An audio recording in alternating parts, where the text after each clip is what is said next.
How many times have we been in a situation where someone has made a joke about slapping a woman, or belittling a woman, or using terminology that is not acceptable, that we would never want to be used on anybody else? And how many times do people just allow that to happen and not say anything? And so that is the reason why the City of Columbia started several years ago, making sure that Domestic Violence Awareness Month is recognized in our city, not just recognized with a proclamation, but recognized with as many activities as we can so that we can continue the conversation in our community. Because the more we're educated, the more we know what to do. The more we know what to do, the more we will see the numbers come down. And so that is why we're here today. I did want to make sure I've recognized, I said Empowered Connections, but Empowered Corporation is who did our presentation, but their CEO, Kawan Finch, who is one of our Purple Ambassadors this year. Kawan, if you would stand up. Thank you so much for Kawan. Kawan has been in the battle for many years. She herself is a survivor, and she certainly has continued to utilize her story and her passion to bring attention to this issue. So before I get to recognize our guest speaker, I wanted to recognize a few other folks who are with us today. This year, although as I was sharing with the people at my table, unfortunately last year we had to cancel the walk because of the flood, and this year we had to postpone the walk because of the hurricane. And so this is our 10th year, although it may not be our 10th walk, it is our 10th year of the Mayor's Taskforce Against Domestic Violence and the Mayor's Walk Against Domestic Violence. And so we wanted to recognize this year in a special way. And so one of the things that we wanted to do on our 10th year is recognize or have advocates who have been in the community for many, many years help us with recognizing this month and the walk. And so this year we have 10 Purple Ambassadors. Unfortunately, not all of them were able to join us here today, but I do want to recognize our Purple Ambassadors and have them stand. I know we have Mr. Shad, Ms. Finch, Elizabeth, Chandra, is that it? Okay. So these four, if y'all would help us thank them, they have served as Purple Ambassadors for the Mayor's Walk, but they also, more importantly, continue to be advocates in our community for domestic violence awareness and continue to let their voices be the voice of sometimes people who have not quite found their voice yet. Also wanted to recognize our members of our Mayor's Task Force Against Domestic Violence. Again, this is the 10th year, and we've revamped it this year. We've got some new task force members, and I would ask if they would please stand to be recognized. Thank you. The role of the task force will be to help the city as we move forward to try and bring awareness. Of course, Domestic Violence Awareness Month is October, but it's our goal to continue this conversation year-round and continue it in places that it needs to be in our community, not just on a policy level, but making sure that within the community we have resources and education throughout the community so that the City of Columbia is a safer place. Also this year, we have established a partnership that I will say we are so very pleased to have. This year our purple partner is Staples, and today we have representatives from Staples here, if they would please stand.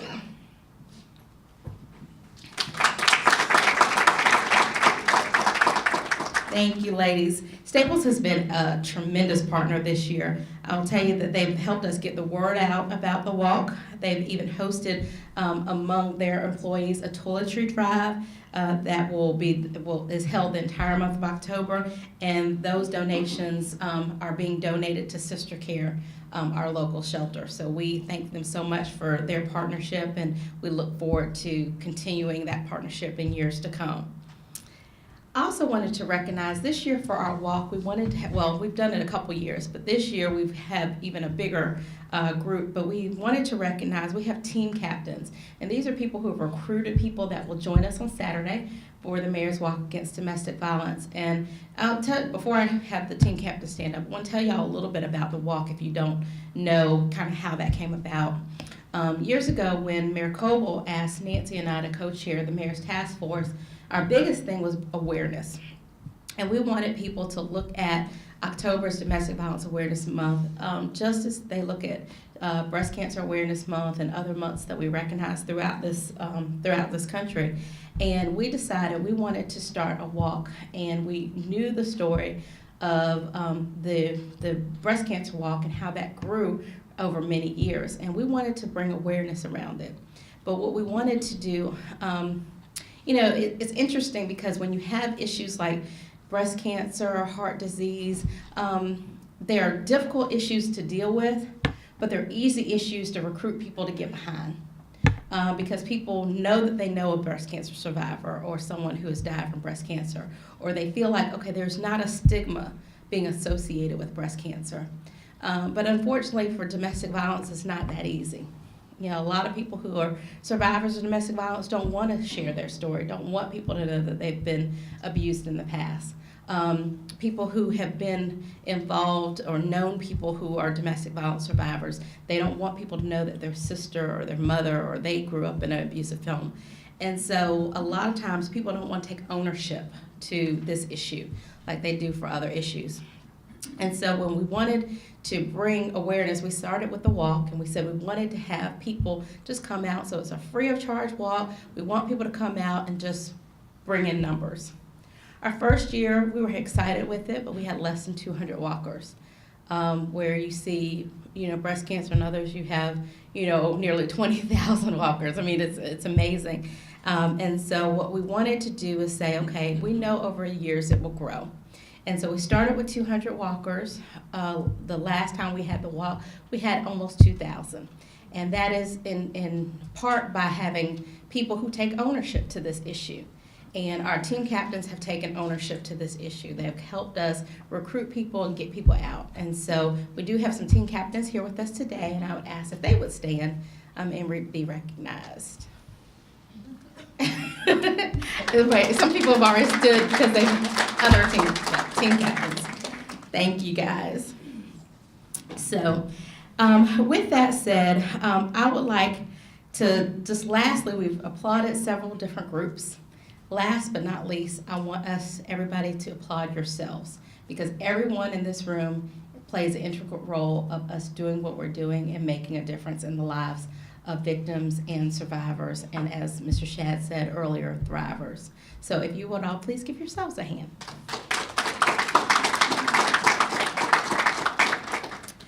Okay, so now I think the most special part of this program, every year we have someone bring us remarks that I think we have no doubt always left here more energized, more motivated, more encouraged to continue to do what we're doing. And this year we are so excited to have with us Senator Katrina Shealy. Senator Shealy was elected in November 2012, and she serves as one of 4 females in the South Carolina Senate. Senator Shealy serves on the Judiciary, Corrections and Penology, Fish, Game and Forestry, Agriculture and General Committees of the Senate, and she is also serving on the Senate Oversight Committee of the Department of Social Services. She's also a member of the Child Fatality Review Board, the Domestic Violence Advisory Committee, and the Study Committee for Elder Justice Courts. Senator Shealy is a member of the Advisory Board and former chairman of the board for the South Carolina Friends of Juvenile Justice, Advisory Board of Women of Hope, and Outreach of Lexington Medical Center Foundation, the recipient of the Lexington Medical Foundation Mission Achiever Award, Lexington Medical Foundation Ambassador, District Director for the National Foundation of Women Legislators, founder of Katrina's Kids, a 501c3 nonprofit organization to give every chance for every child in foster and group homes. She serves as Vice Chair of the Human Services and Public Safety Committee within Southern Legislative Conference, She's a past board of directors for the Lexington County Department of Social Services and a past member of Girl Scouts of the Congaree. But most importantly, and I'd say this is not in her bio, but anybody who has been watching Senator Sheila since she's been elected knows that she is a stalwart and an advocate for people in need. She doesn't play politics. She just speaks the truth. She does what she believes in, and whether you're always going to agree with her or not, you can certainly say that she stands up for what she believes in. And we need more people. I can tell you as an elected official and someone who works with people who don't always do things because they're right, but they do them because they're popular. We need more people like Senator Shealy. And so I will tell you that as someone who is an advocate for victims of domestic violence, we should all be very thankful to have her in the Senate fighting for us. And so with that said, I would like to introduce to you Senator Katrina Shealy.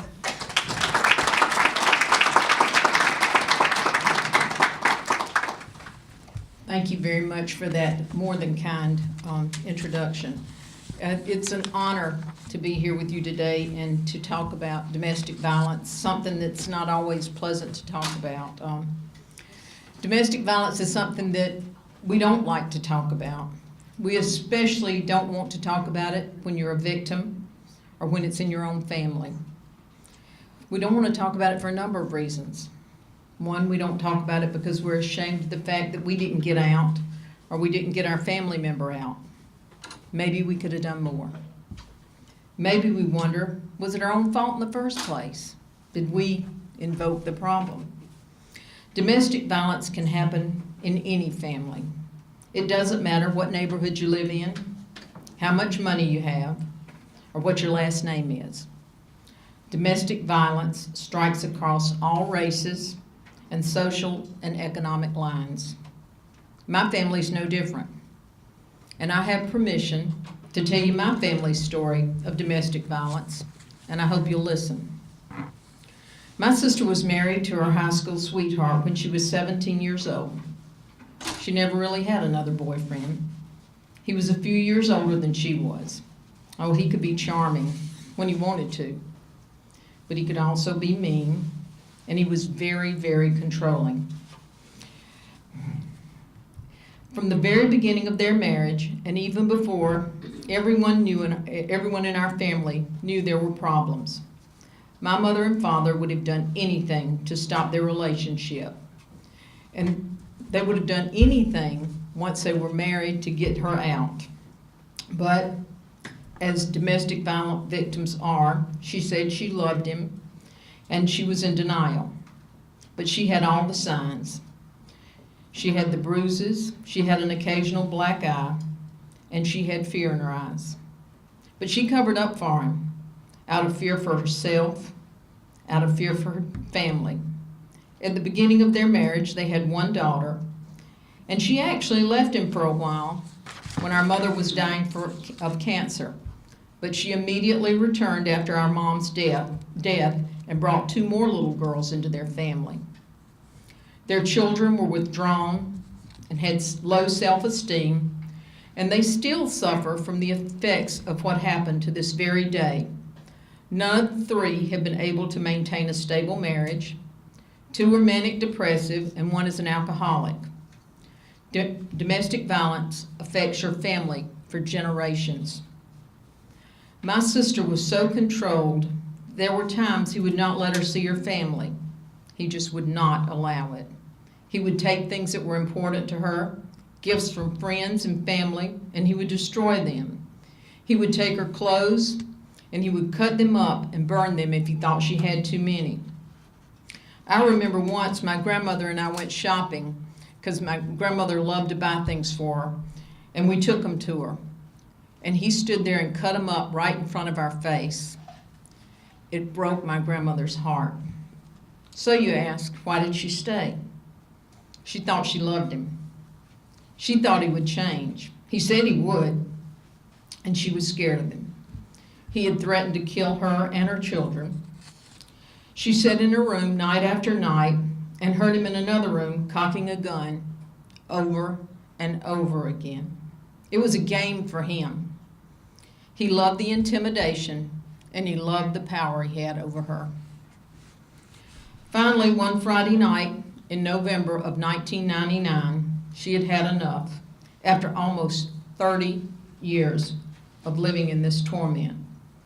Once again, he had gotten mad after they had gone out with friends, and he came home and he started the threats and playing his little gun cocking game again. She swore to herself if she lived through the weekend that she was going to leave him.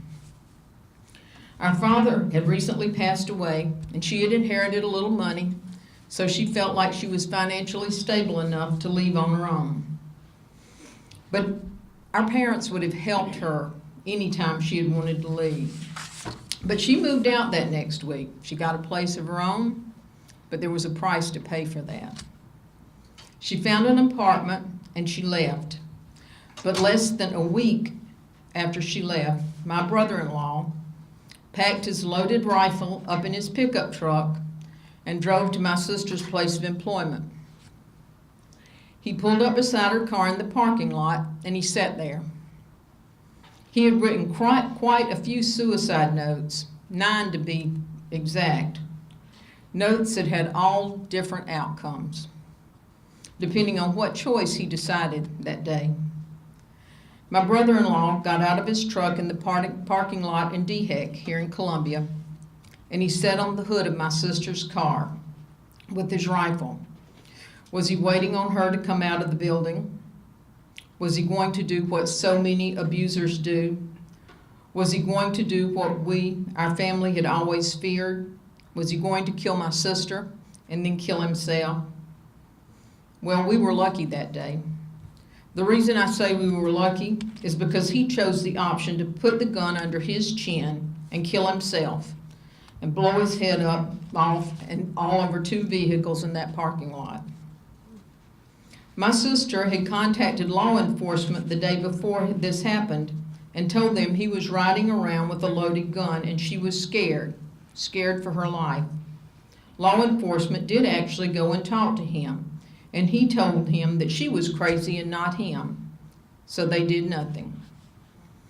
Law enforcement called after the shooting and asked me to come to DHEC to identify my brother-in-law so my sister would not have to. Fortunately, when I was less than 20 feet from the car and his body, they found his ID in his pocket. But for the grace of God, my sister would have been killed that day. So when we say domestic violence isn't personal, it is. It's very personal. And I bet it's personal to many of you sitting here today. This past year, South Carolina introduced legislation to strengthen our domestic violence laws. We've come a long way, and it's helped, but going from number 1 to number 5 is just the beginning. We have so much more to do, and until we're number 50, we're just not there. I fought hard this past year to remove guns from the hands of those who choose to break the laws when committing domestic violence crimes, and we caused quite a stir in the Senate trying to do that. I made a lot of enemies over there.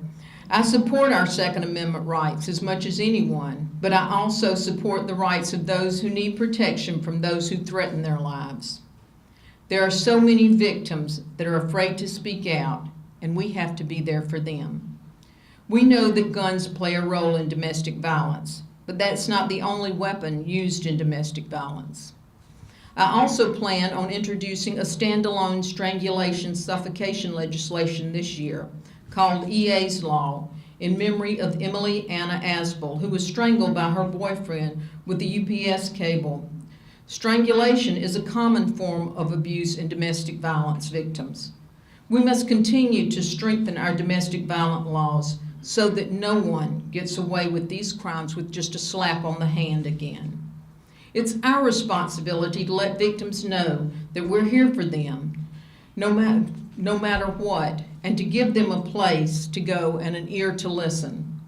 We must also never take no for an answer when explaining our situation to law enforcement. You know when you're in danger. If you're in a situation and you're afraid, and there are many that may be afraid, some of you here today may be afraid, you can ask for help, and there are those of us here that are willing to help you. Do not be that person who says, he said he won't do it again, because that could very well be the words on your tombstone. Yes, those are tough words to hear, but they're true. Domestic violence is serious business, and if you don't stand up for yourself and each other, who will? You're putting the lives of yourself, your children, and other families in danger every time you go back to an abuser. I will be my sister's keeper, and every other woman or man who may become a victim, and I'll work hard to fight domestic violence. And I hope each of you will work hard with me this year to fight domestic violence and to fight to make the laws stronger, because I can't do it by myself. When you get up there and you're standing before the Senate or the House or wherever you're standing, I need help. You know, I might get up there and ask to pass a bill, but if you're standing behind me, many of us, you know, make the work a lot easier. So I'm asking you this coming year, when I've asked to pass that legislation for the strangulation bill, if you come support me, we can do that. If you have legislation that you think will make domestic violence laws stronger, if you ask me to help you, I'll help you. But we have to work together to do this. So I'm willing to work with you, but I'm asking you to work with me so we can stamp out domestic violence in South Carolina. We need to be number 50, not number 5. So thank you for letting me come and speak to you today and share my family's story. And thank my sister for letting me always share her story. And she's alive and well and happily married again, and you know, all's well in South Carolina with her. So thank you again.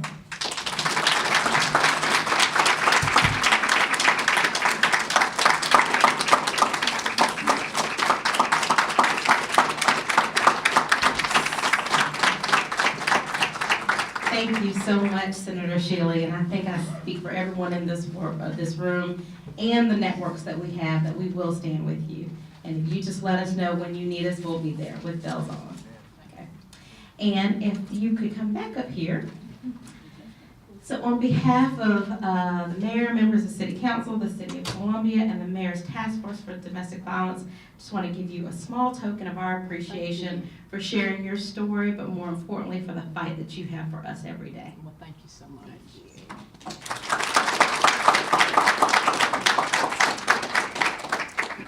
All right, Jamie, help me. I forgot my notes right there.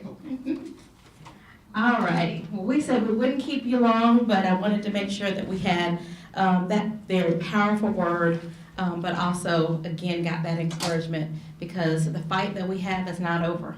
We have a lot of work to do, and so together we can do that.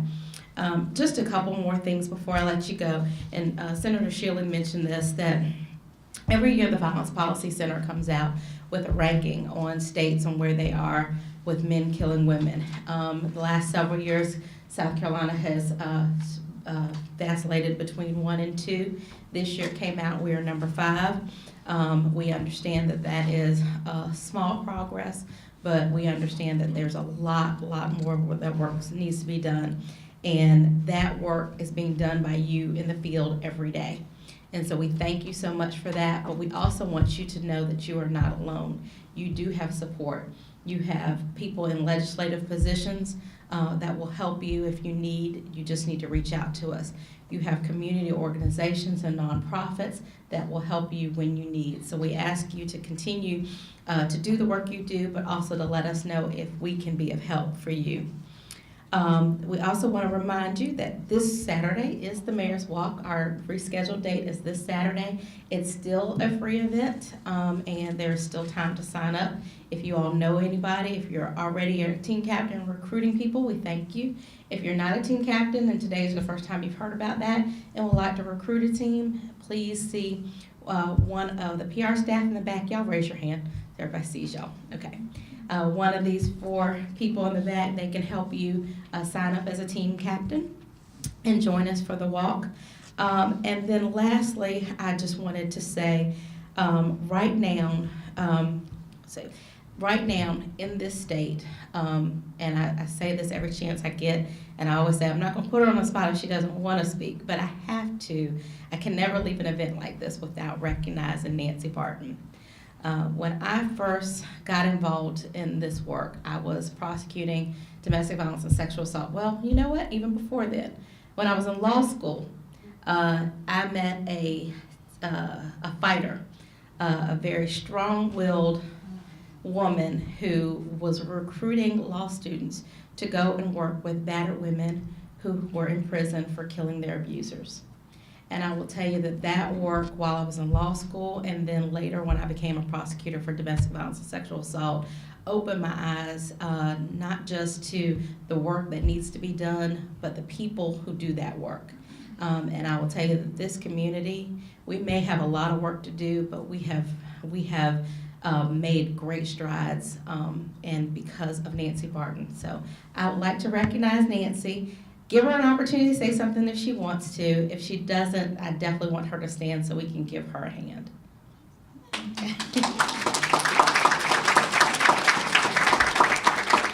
Thank you, Nancy, for all that you do and all that you have done and will continue to do. And we're with you, just as Senator Shealy. When you need us, you need to let us know, and we are always there. And then the last thing related to that I'll say is, I mentioned that the walk is free. But we do, typically we try and encourage people to do things for sister care, just as Staples has stepped up. If you want to help in any way, it doesn't have to be monetary donations, but sister care always has needs. And so that is our local shelter here in Richland and Lexington counties. They do tremendous work, and so we would just encourage you, if you are not, well, I know all of you are familiar with sister care, but I would encourage you to think about other ways that we continue to help survivors in our community by supporting sister care in their efforts. So with that said, on behalf of our Mayor Steve Benjamin, who wanted to be here today, but he had a different engagement, so I told him I would handle this for him. And all the members of City Council, I want to thank you so much again for all the work that you do, for being here today, and continuing to fight